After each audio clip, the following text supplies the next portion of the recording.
Hello, my name is Penny Alexander, and I'm from Ocala, Florida, in the United States of America. My major is hospitality management, and I expect to graduate at the end of this semester.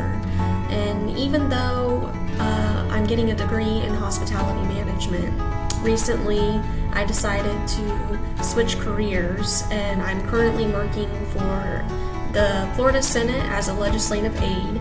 And after I receive my hospitality management degree, I'd like to return to school and earn my master's in public administration so that I can continue my career working for the state of Florida.